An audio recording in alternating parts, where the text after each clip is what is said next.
नमस्कार दोस्तों, प्यारे भारत वासियों, देश प्रेमियों, एससी ओबीसी माइनॉरिटी के लोग, आपको भारत देश से प्रेम है तो भारत देश के हर एक मुद्दा वो है नहीं जो लग रहा है देखने में। ये मुद्दा वो है कि हिंदुस्तान को दारुल इस्लाम बनाने की फिलॉसफी उस समय निकली। मैं आपको बताता हूं कि जिन्ना और माउंटबेटन के बीच में क्या कम्युनिकेशन हुआ। जब आप ट्रांसफर ऑफ पावर का डॉक्यूमेंट पढ़ेंगे ना, तो उस ट्रांसफर ऑफ पावर के डॉक्यूमेंट में जिन्ना और माउंटबेटन का कम्युनिकेशन है। जिन्ना कह रहा है कि हिंदुस्तान मुसलमानों से तुमने अंग्रेजों ने लिया था और मुसलमानों को वापस क्यों नहीं करोगे, मुसलमानों से वापस लिया था, मुसलमानों को वापस क्यों नहीं करोगे। ये जिन्ना की पॉलिसी है। इसलिए हमको यहाँ का राष्ट्राध्यक्ष घोषित किया जाए। लेकिन उस समय ये संभव नहीं था क्योंकि आंदोलन में तो कांग्रेस पार्टिसिपेट कर रही थी, कांग्रेस उसमें मेल रोल पे थी और कांग्रेस लीडरशिप ही अंग्रेज से लड़ रही थी। पूरी उस समय की कांग्रेस लीडरशिप मतलब देश की लीडरशिप। कांग्रेस आज की कांग्रेस से उसको कंपेयर मत करिएगा। तो कांग्रेस मतलब आंदोलन में। तो अब जिन्ना को कैसे सत्ता ट्रांसफर हो जाएगी, वो कांग्रेस भारी है। तो जिन्ना ने एक प्रस्ताव दिया कि हमको एक छोटी सी जगह हिंदुस्तान के अंदर दे दो जहां से मैं दारुल इस्लाम बना लूंगा। उस पॉलिसी के तहत हिंदुस्तान में इसका बंटवारा हुआ, पाकिस्तान दिया। पाकिस्तान ने कंसिस्टेंटली अपनी पॉलिसी जो शुरू की वो डे वन से यही थी कि हिंदुस्तान को कैसे दारुल इस्लाम बनाना। और इसी पॉलिसी के तहत नेहरू उनके चक्कर में आ गए और नेहरू और लियाकत अली समझौता हो गया। उस समझौते में हिंदुस्तान में मुसलमान रोक दिए गए और पाकिस्तान में हिंदू रोक दिए गए। उनको मालूम था हिंदुओं को तो हम वैसे ही निपटा लेंगे, लेकिन यहां जो मुसलमान हम रोक देंगे, ये मुसलमान किसी न किसी दिन हमारा सहयोग ही करेगा। ये उनको उस समय मालूम था। उस पॉलिसी के तहत 1947 में कश्मीर पर उन्होंने अनायासी हमला कर दिया। 1962 में चाइना से हमारा वॉर हुआ, हम थके बड़े बैठे हुए थे। 1965 में बिना किसी कारण के, नेहरू के मरने के बाद जब शास्त्री जी सत्ता में बैठे तो शास्त्री जी के खिलाफ अपने आप उन्होंने युद्ध कर दिया बिना किसी कारण के, क्योंकि उनको एक कंसिस्टेंट पॉलिसी है कि हिंदुस्तान पर कब्जा कैसे करना, इसको दारुल इस्लाम कैसे बनाना।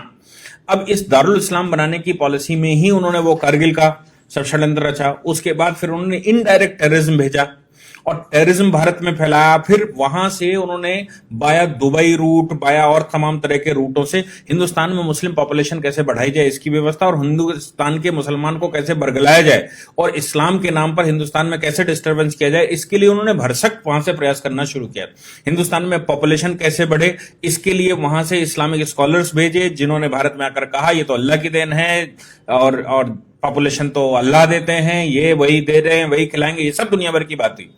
इस पॉलिसी को भारत में फल फूल में 70 वर्ष लगे और खूब फल फूल गया। समस्या ये आई कि 2014 में जो सरकार बैठी, उस सरकार ने इस पॉलिसी को कंट्रोल करने के लिए कुछ काम करना शुरू किया। लोग कहते हैं कि आपने ये 370 2019 के बाद क्यों हटाया, आपने ट्रिपल तलाक 2019 के बाद क्यों हटाया, आपने, ये दुनिया भर की बातें। सोच कर देखिए कि सरकार उस समय कैसे बैकग्राउंड बना रही थी, कैसे वो ग्राउंड बना रही थी और उसने क्या क्या किया।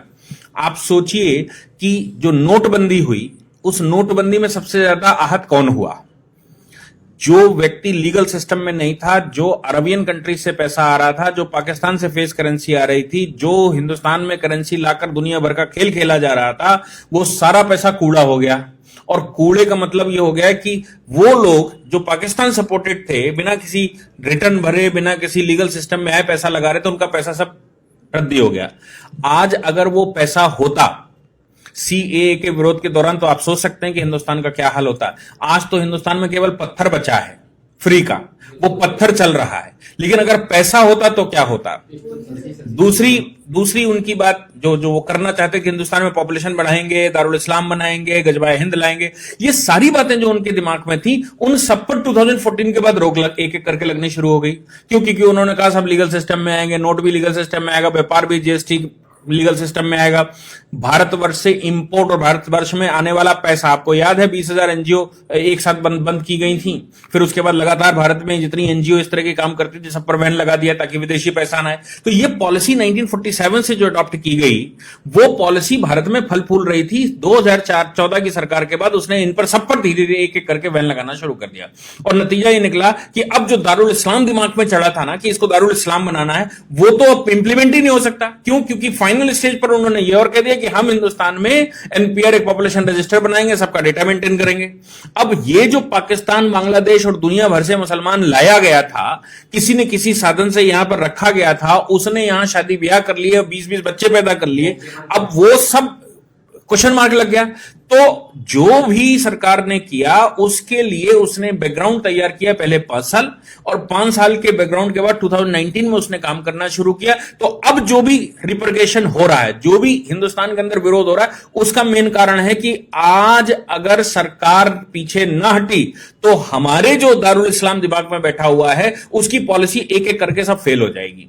और अब दारुल इस्लाम बनाने की जो फिलॉसफी है वो इंप्लीमेंट नहीं हो सकती, किसी भी हालत में नहीं हो सकती, क्योंकि जैसे ही आप पॉपुलेशन रजिस्टर बनाएंगे, जैसे सीए के तहत लोगों को लीगल कर देंगे, जैसे ही आप अनऑथराइज कॉलोनी को ऑथराइज कर देंगे, हर कॉलोनी का एक सर्टिफिकेट बना देंगे, हर व्यक्ति का एक आईडी बना देंगे, तो फिर भविष्य में जो भारत को आप इस्लामिक कंट्री बनाना चाहते थे वो इस्लामिक कंट्री भारत अब कैसे बनेगा?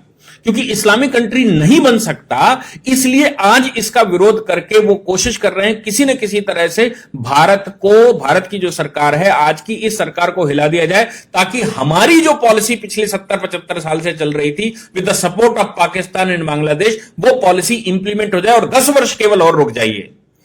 आज के पॉपुलेशन के जो डेटा हैं वो ये कह रहे हैं कि अगले 10 वर्ष के बाद हिंदुस्तान में 50% पॉपुलेशन होगी। हार्वर्ड की रिसर्च हैं जिसमें उन्होंने कहा हिंदुस्तान को अब कोई रोक नहीं सकता कि वो इस्लामिक कंट्री ना बने। क्यों? क्योंकि इस तरह का जाल बिछ चुका है। और जिस समय इस्लामिक कंट्री भारत में 50% से ऊपर आबादी मुसलमान हुई, उस समय सारे देश, जो 56 देश मुसलमानों के, जो वहां पर हुआ वही हाल यहां पर भी हो सकता है। इसलिए आज की सरकार अगर उस पर सब पर कंट्रोल लगा रही है, जैसे वो कह रहे हैं कि हम पॉपुलेशन रजिस्टर बनाएंगे, वो कह रहे हैं पॉपुलेशन पर हम बैन लगाएंगे, वो कहते हैं यूनिफॉर्म सिविल कोड लाएंगे, उन्होंने कंटक काटने शुरू कर दिए। 370 एक सेफ मोड था भारतवर्ष में टेररिज्म फैलाने का, 370 हटा दी। भारत में ट्रिपल तलाक के माध्यम से, और भारत में जो निकाह है वो हिंदुओं को निकाह करके लफ्जियात करके हिंदुओं को लाओ, फिर तलाक दे दो और उनको छोड़ दो, फिर दूसरी जो जिनकी शादियां नहीं होती उनसे शादियां करवा दो, उनसे बच्चे पैदा करो, बाद में महिला मरी जाएगी, बच्चे इस्लामिक हो जाएंगे। ये सारी पॉलिसी पर धीरे धीरे करके वो बैन लगता जा रहा। अब आप ट्रिपल तलाक नहीं दे सकते, अब मन भर गया या लड़की ने विरोध कर दिया, मुकदमा लिखवा देगी, तो अब हम चौथी शादी कैसे करेंगे और आगे का शादी का प्रोग्राम कैसे चलेगा, और लड़कियां बरगला कर कैसे लेकर आएंगे, कैसे उनको इस्लामिक बनाएंगे, कैसे उनसे बच्चे पैदा करेंगे, वो सब पर बैन लग रहा है। जो प्रॉपर्टियां हाईवेज पर खरीद कर रखी हैं, जो प्रॉपर्टियां दुनिया भर की खरीद कर रखी हैं, उन प्रॉपर्टियों में भविष्य में लिस्टिंग हो रही है, क्योंकि सब आधार से जुड़ जाएगा। तो आपको यह बताना पड़ेगा आप प्रॉपर्टी कहां से लाए, आप तो पंचर की दुकान खोले हुए थे, आपके पास ये 5 बीघे का हाईवे के किनारे कैसे आ गया? ये पॉलिसी, इसी को ध्यान में रखते हुए वो असम का जो वो कह रहा था ना शरील इमाम, कि असम की नैक हमने पूरी घर कवर कर रखी है, दोनों तरफ हम लोग हैं और वहां से फौज आएगी तो हम उनको जाने नहीं देंगे। इस पॉलिसी के तहत ही हिंदुस्तान के सारे हाईवेज पर मोस्टली 70% मुसलमानों ने परचेज करके रखा है with the support of the Pakistan और by the route of Arabian countries.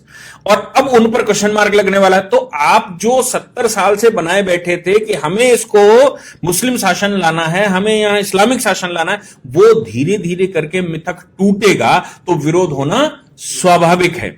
इसलिए आज की सरकार का विरोध इस बात का नहीं, क्योंकि सीएए में तो कुछ ऐसा है ही नहीं ना जो विरोध करने लायक हो। विरोध सिर्फ इस बात का है कि आप जो करने वाले हैं, भविष्य में जो कर सकते हैं, उसका जो आपने प्लेटफॉर्म बनाकर रखा है, उस प्लेटफॉर्म को ही हम चरमरा देंगे। और जिस दिन वो प्लेटफॉर्म गिर जाएगा उस दिन हिंदुस्तान को दारुल इस्लाम बनाने से कोई रोक नहीं पाएगा। बाकी पॉपुलेशन थोड़ी सी बचेगी, जैसे पाकिस्तान में 23% बचे थे, कहीं 27% बचे थे, बाकी वो सब खत्म हो गए ना धीरे धीरे करके। हिंदुस्तान में भी 50% से ऊपर पॉपुलेशन होगी तो धीरे धीरे वो मार देंगे। जैसे कश्मीर में उन्होंने 1989 में किया था कि कश्मीरी पंडितों को पहले समझ नहीं आया, लेकिन जिस समय उनकी पॉपुलेशन बढ़ गई उसने मारपीट के बराबर कर दिया और कश्मीर घाटी खाली करवा दी। हिंदुस्तान भी ऐसी ही पॉलिसी के तहत करने की तैयारी है। बंगाल आप आज का देख लीजिए, बंगाल में प्लेटफॉर्म पर लोग बैठे हुए हैं, ट्रेनें नहीं चलने दे रहे।